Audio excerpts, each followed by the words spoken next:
In between the Pacific and the Atlantic Oceans, there's a country where the grasslands are as verdant in winter as they are in other seasons, where friends from the deep sea are regular visitors. The sky blends with the land.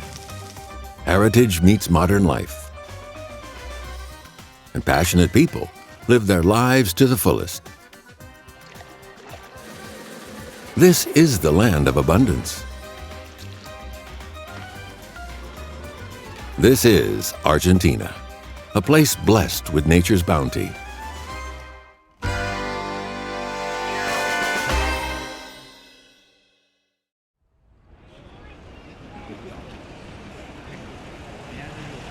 This is a popular restaurant in Buenos Aires. People are lining up to get in, even at 10 o'clock at night.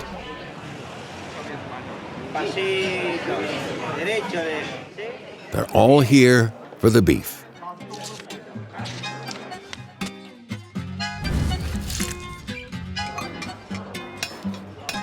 Meat is an essential part of Argentine cuisine.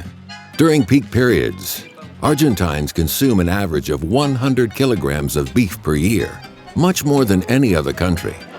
It's a paradise for meat lovers.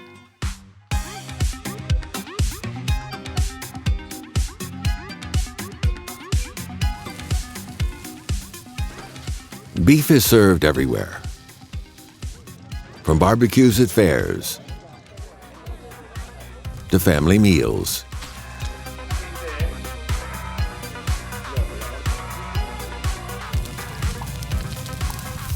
And it all comes from the Pampas, the granary of South America.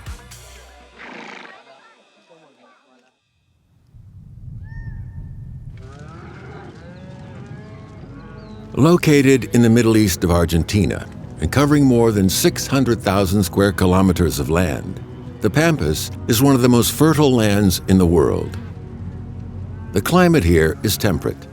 It's never too hot or too cold, and the lowlands are grassy all year round. About 80% of Argentina's cattle are bred here.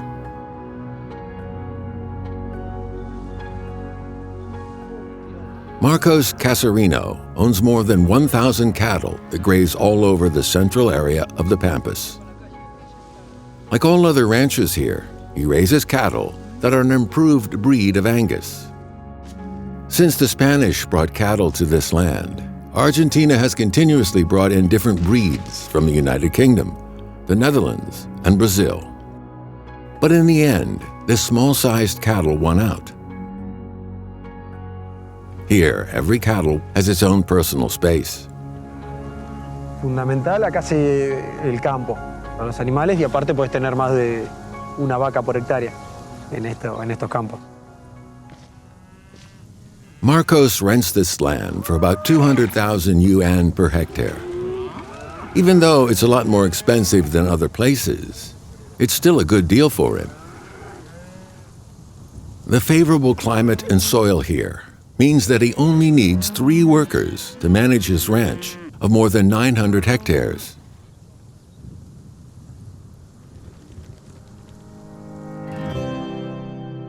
The Pampas is a treasure for the ranchers and the country.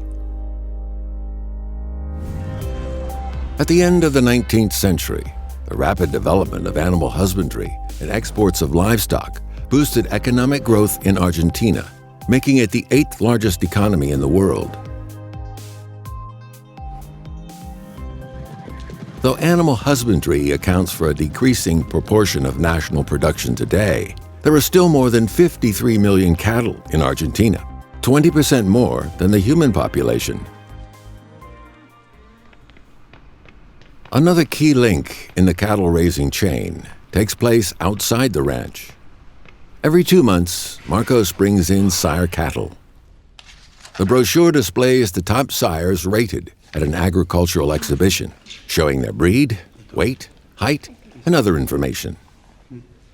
If he has his eyes set on a sire, Marcos will buy its sperm for breeding to improve his cattle. As early as 1977, Argentines began using artificial reproduction techniques in their animal husbandry. To date, about 10% of the country's cattle are bred through embryo transfer or artificial insemination. Although this method costs more than natural breeding, it increases the output of cattle and allows ranchers to select better breeds. Why is Argentine beef so famous? For restaurant owner Pablo Rivero, the secret isn't just in the fertile pastures. The Liniers Market in the southwest suburbs of Buenos Aires opens up at 6 o'clock every morning. It has a history of more than 100 years.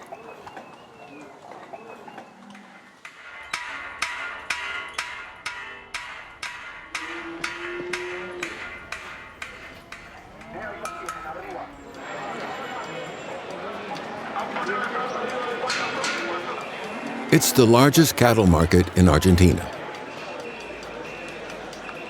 Each day, about 10,000 cattle are sent here for auction. The cattle price for the day is set by the auctioneer's shouts.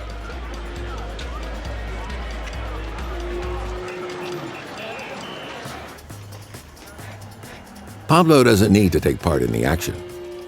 As a regular customer who purchases 3 tons of beef a week, he only needs to arrive a bit earlier than the others.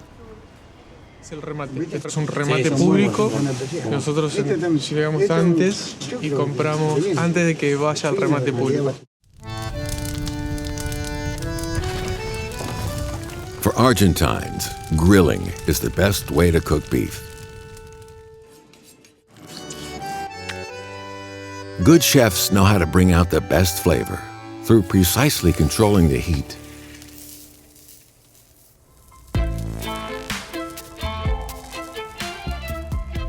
The beef fat is rendered on a high heat.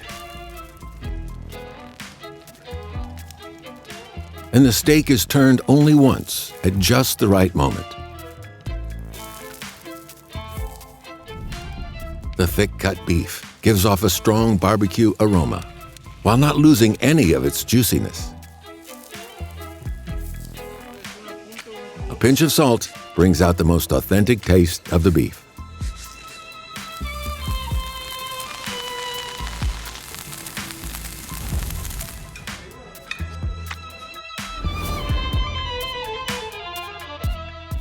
There is much more to this land than cattle.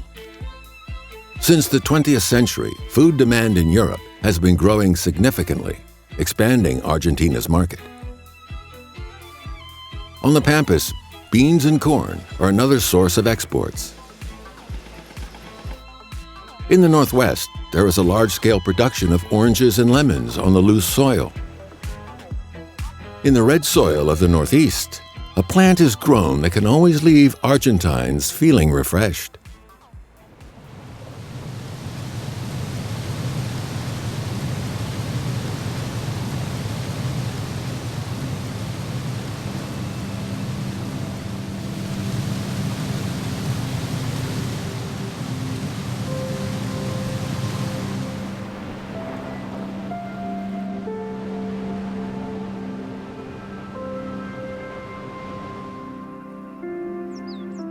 In the mysterious forest where the Iguazu Falls are located, the Indians discovered a kind of plant that can eliminate fatigue.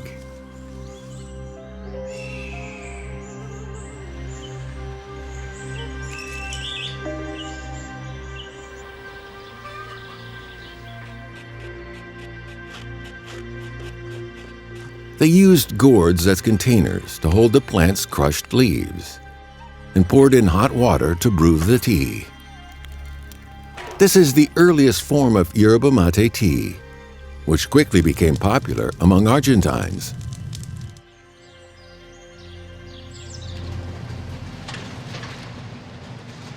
From April to August every year, Raul Bernardo Conway is constantly busy at the yerba mate tea plant.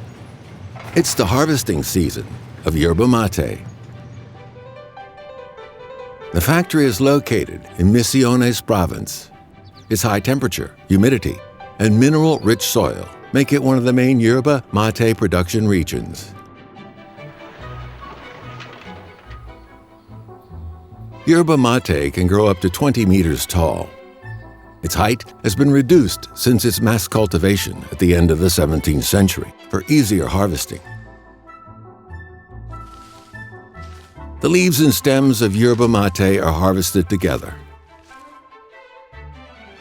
To avoid oxidation, they are wrapped in linen and quickly transported to factories to be dried within 24 hours.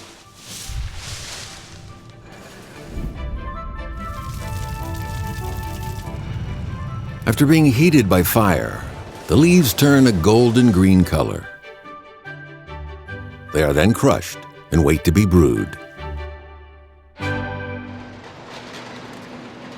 Unlike the yerba mate tea from other South American countries, Argentine leaves have to be stored for at least 9 months to get rid of the astringent taste and fully develop its distinct aroma and flavor.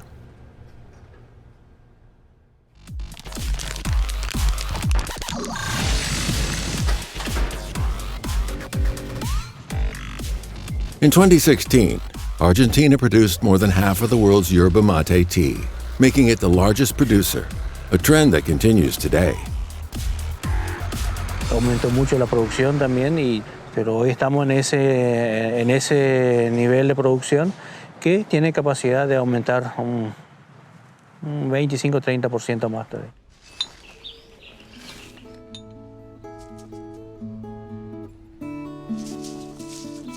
Put the tea leaves into a cup and shake them up.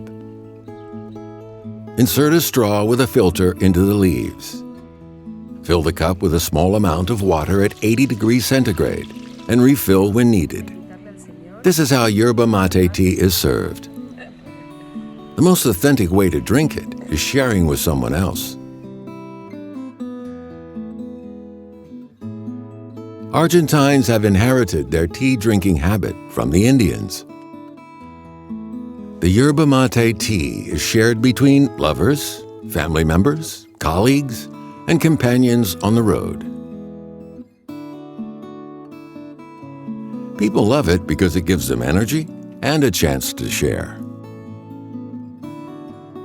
At the foot of the Andes is another beverage that is an important part of the Argentine identity.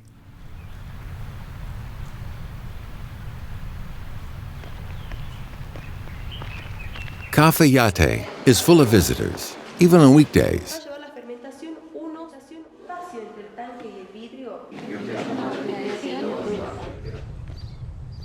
After everyone leaves, winery owner Jose Nani often comes out to gaze at a land that he once owned. For him, losing it was a source of regret and glory. During the second half of the 19th century, European vineyards were devastated by the phylloxera epidemic. Many immigrants came to Argentina with their winemaking expertise, looking to build a new future. Their choice was an intelligent one. In the high-altitude regions of the Northwest, the scarcity of rainfall and large temperature difference between day and night provide perfect growing conditions for premium grapes. It was this region that made the Malbec grape from France famous. The aromatic and delicious Argentine grape, Torrontés, was also born here.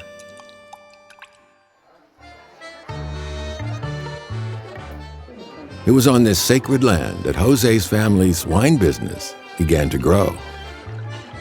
The land in front of his winery was fertile and close to a water source. It saw great harvests every year until the 1970s, when the situation took a sudden turn for the worse. Hasta el año 1964, en que se dividieron, mi padre murió y bueno, el negocio había crecido, tenían bastantes propiedades, pero se fueron dividiendo por herencia. In the years that followed, his family members sold most of the valuable vineyards, including this perfect one in front of the winery. Jose was devastated.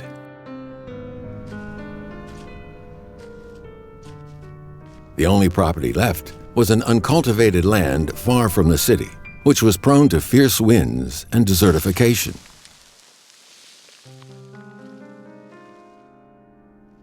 On top of that, Argentina suffered an economic downturn, making his situation even worse.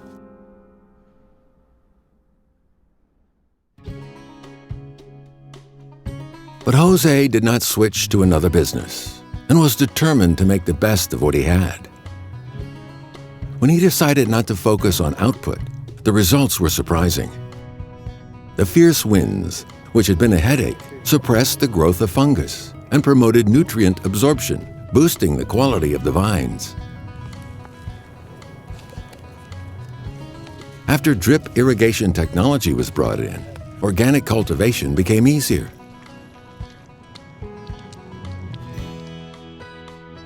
After a few years of persistence, he began to see hope.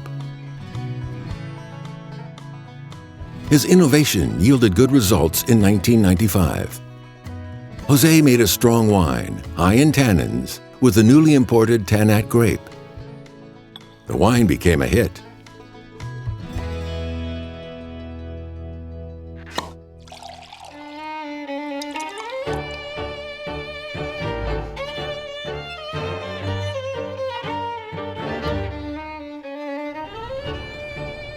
In the 1990s, the number of fine wines were produced, and Argentine wine started to be taken seriously. It became the 6th largest wine-producing country and the 10th largest wine exporter in the world.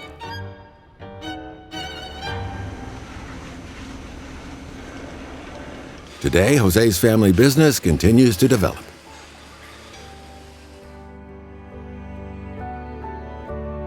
He often reminisces about the lost land and the opportunity it gave him to develop high-quality wines.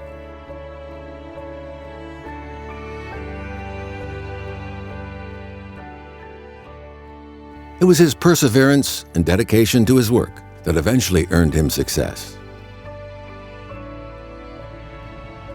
Some people dedicate their lives to the soil, but for others, nature's bounty comes from the seas.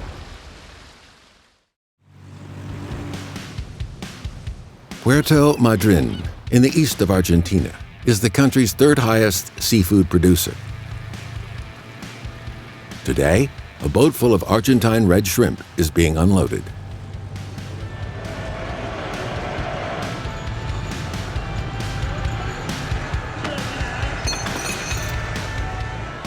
This species is found in the cold southern seas. Its body is about 15 to 18 centimeters long, and it has a high market value. In 2016, its total export value was about 7 billion yuan.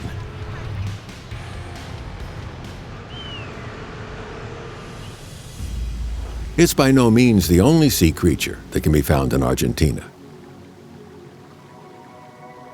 The Patagonian shelf in the Southern Sea area provides perfect living conditions for these animals to thrive. In the 1990s, the fishing industry in Argentina boomed.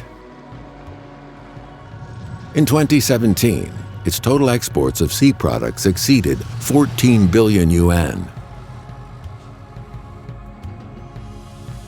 But to prevent overexploitation, a limit of 12,000 tons is set on catching red shrimp.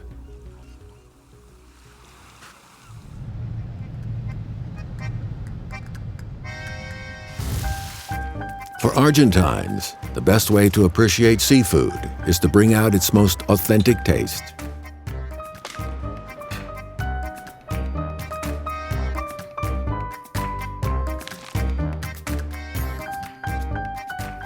They protect nature by setting limits on what they take from it. They hold nature in awe.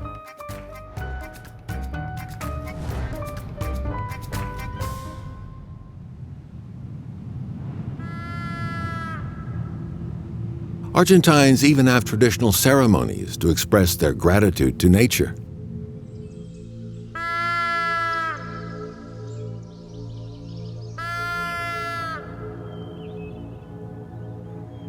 500 years have passed, but historical legacies are still well preserved in Huhui province. The traditions of the Inca Empire are still followed by its descendants.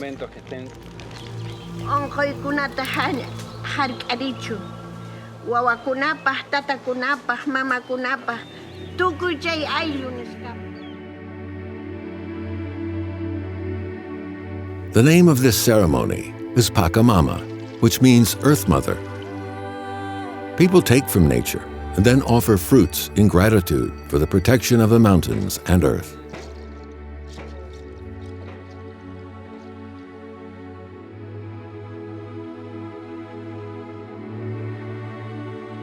That gratitude is well earned. This dry highland produces food that once promoted the progress of human history, such as potatoes and corn. It's also home to another very special plant. Quinoa has been cultivated in the Andes Mountains for more than 7,000 years and has adapted to the cold climate of this high-altitude region. According to legend, quinoa was considered a gift from the sun god and the mother grain to the Indians. Para nosotros es considerado muy importante, ¿sí? Acá se dice comúnmente que el que come quinoa es saludable siempre.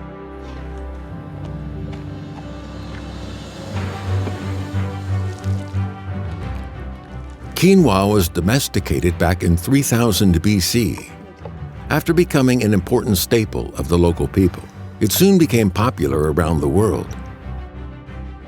Though it's a small grain, quinoa has a high protein content of 22%, which is comparable to beef.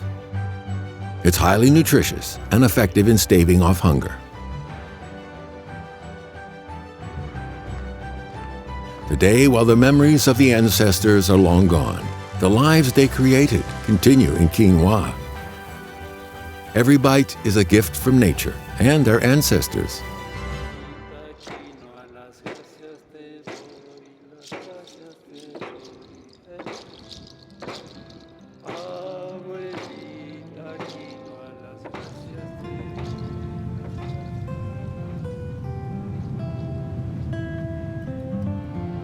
Skill and care have given this country the best cattle. Passion and a sense of sharing have created a culture around yerba mate. Creativity has built an intoxicating lifestyle. Restraint has ensured continued abundance in the sea. It's this heritage that cultivates strong lives. Nature has blessed this country. Argentines have turned nature's gifts into valuable resources and turned nature's blessings into national treasures.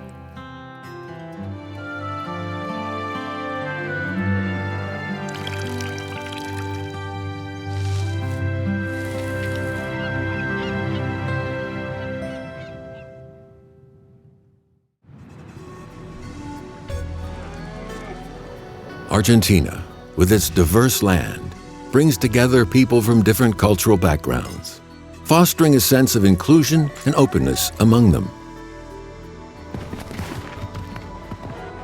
Culture, art, and technology combine with each other, communicate with the world, and shape today's Argentina.